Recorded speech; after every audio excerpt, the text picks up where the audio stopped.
0-0 à la mi-temps. Voyez la formation de l'équipe de Reims.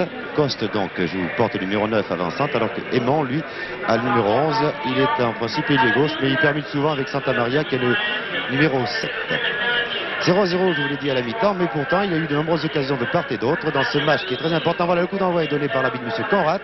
C'est parti donc pour 45 minutes en direct avec les Rémois en maillot blanc, je le précise, car vous le savez, les Rémois habituellement jouent en maillot rouge et blanc, mais comme les Nîmois jouent en maillot rouge, évidemment, pour la télévision et surtout pour la couleur, pour ceux qui n'ont pas la couleur plutôt, ils ont pris un maillot blanc.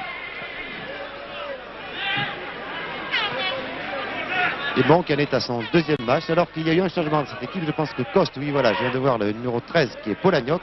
Donc Coste ne joue pas, il a joué la première mi-temps. Il ne joue pas en deuxième mi-temps, c'est Polagnoc, le numéro 13, qui l'a remplacé. Numéro 6 de Nîmes, c'est Girard, qui a donné à Domorski le numéro 8.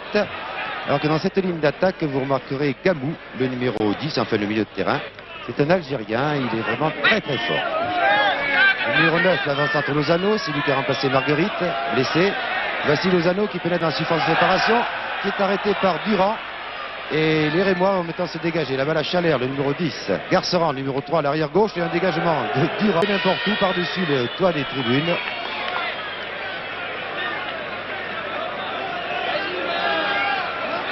Il fait un temps pas trop chaud, il fait bon, je vous l'ai dit, il n'y a pas de nuages. Alors que c'est le capitaine numéro 2 Boissier actuellement qui a la balle, qui l'a donné au numéro 6 Girard. Mais du coin maintenant pour Santa Maria, qui était marqué par Moretti. Et finalement c'est Mézy le libéraux maintenant. C'est un poste nouveau pour lui que lui a confié l'entraîneur Henri Noël, alors que c'est Lozano qui a la balle en position d'avancante pour Delamore avec Gamou. Gamou contré par Vandendal. Et les Rémois maintenant repartent. Là-bas sur la droite. Mais la balle est sortie en touche.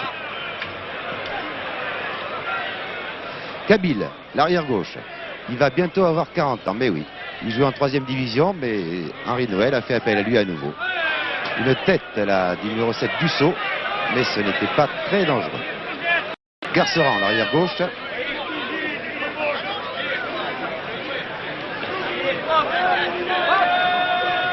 Garceran pour Aimant, qui joue son deuxième match avec l'équipe de Reims. Aimant qui a été transféré il n'y a pas longtemps de Marseille à Reims. Vous savez que ça a fait quelques histoires. Numéro 10, c'est Chalère. Il y a Santa Maria, oui, il a vu dans le trou Santa Maria qui est très rapide. Mais son centre aussi va être repris par Aimant précisément, qui dribble dans la surface, mais Kabil intervient. Kabil a son gardien de but, Orlandini. Kabil applaudi par les nombreux spectateurs qui sont massés derrière le but gardé par Orlandini. C'est le COP on dit. C'est une très grande tribune où les gens sont debout, un peu comme à Liverpool. Voici Ducoin, le capitaine rémois. Pour Santa Maria, sortie d'Orlandini, là les Limois avaient laissé jouer, ils font confiance à leur gardien de but, mais attention car Santiago Santa Maria, l'Argentin, est un joueur très vif, très rapide. Gabou, vous voyez, très bon contrôle du gauche, puis balle sur le pied droit.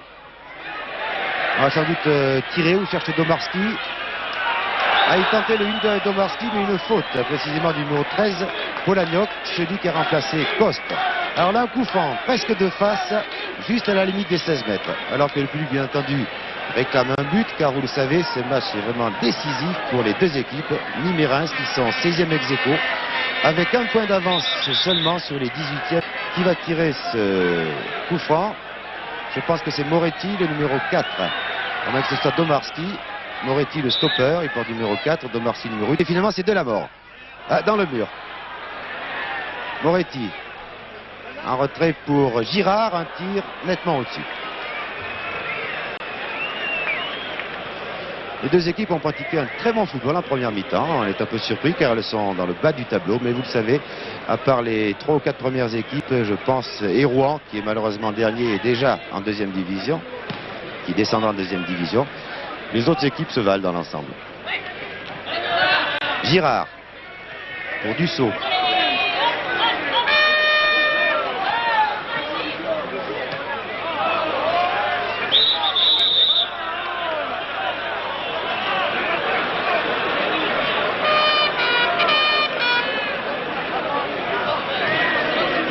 Boissier pour Girard. Lozano de la tête sur la barre. Oh là là, c'est invraisemblable. Le but est marqué. Je pense que Louis, nous allons revoir l'action. Vous voyez le centre de Girard. L'arbitre accorde le but qui a pénétré. Ça va être très difficile. Nous revoyons cette action. La tête de Lozano. Et c'est Durand qui, in extremis, dégage la balle. Mais finalement, le but est accordé par l'arbitre, monsieur Conrad. Son juge de touche d'ailleurs, qui était le mieux placé lui, pour savoir si la balle avait pénétré dans le but. Donc, les Nîmois marquent un but après 4 minutes de jeu en deuxième mi-temps. 1-0 pour le Nîmes Olympique.